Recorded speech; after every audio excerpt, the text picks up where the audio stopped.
Compassion, by its definition, is to recognize the suffering of another with a desire to alleviate that suffering. The Dalai Lama has said that if you want to be happy, be compassionate. If you want others to be happy, be compassionate. And science has really proven that out.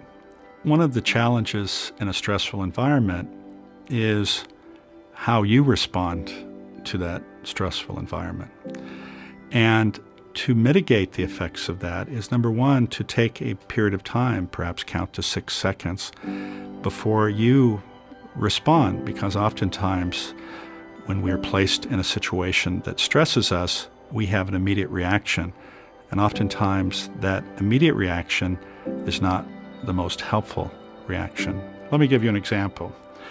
If you're driving along, and I'm sure this has happened to you, someone cuts in front of you and almost makes you have an accident. Well, what is your first thought? Sometimes it's verbal, sometimes it's with a digit, and you think the person's probably a jerk. But now let's change a little bit. Let's say that the person driving the car is the husband of a woman who's pregnant, her water's broken, she's bleeding, and he's trying to get her to the hospital. Now, would you have the same feeling if you knew that information? When one pauses and doesn't immediately react, that allows you to actually control your physiologic response. And also, when you actually have empathy for the other person and try to understand that they may be having a bad day, or they may be reacting to something that has nothing to do with you, it really changes how your body language is in relationship to them. When we act with compassionate intention, what happens is our parasympathetic pathway is stimulated, and the sympathetic pathway, which is associated with the flight or fight mechanism and which makes us anxious, scared, the parasympathetic pathway gets upregulated, and as a result, there's a sense of calmness, there's a sense of desire to connect with people, and in fact, our area in the brain, which is associated with executive control, is working at its best. We are most productive, and in fact, we are most creative. A lot of people don't feel they're good enough, and they have, if you will, a negative voice in their head. And the problem is that negative voice and your emotional reaction to that dialogue creates this bad physiologic effect.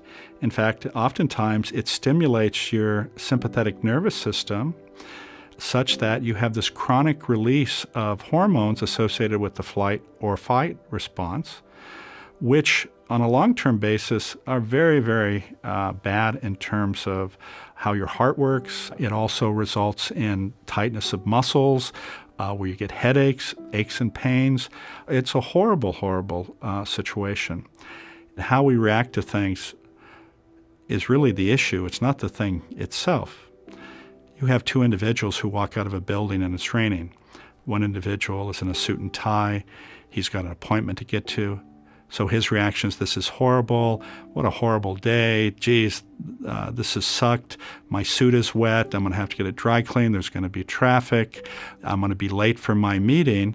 And he's angry and upset the whole time from the second he walks out of the building.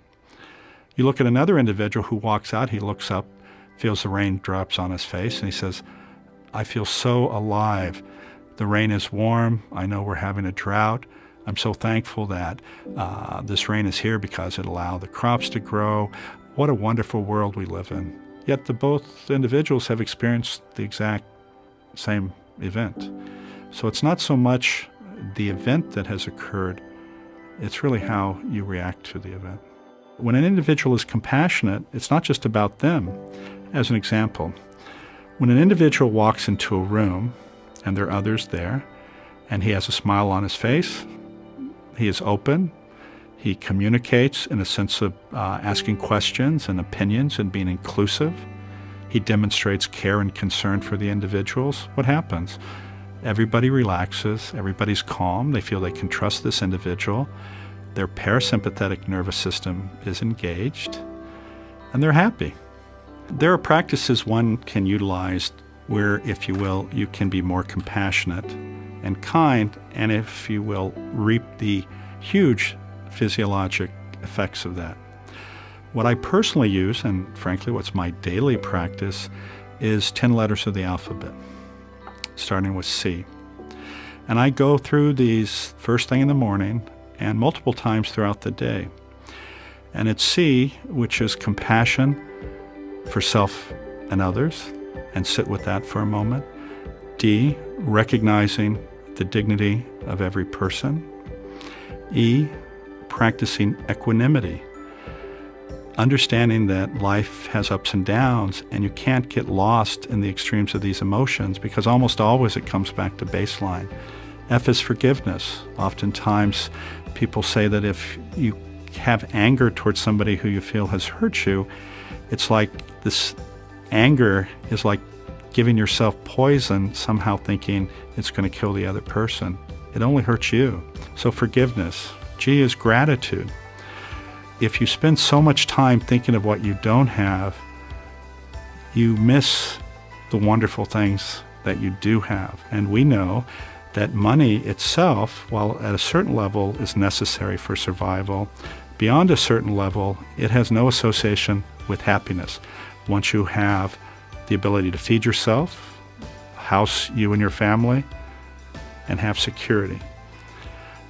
H is for humility, understanding that you're no more important than anyone.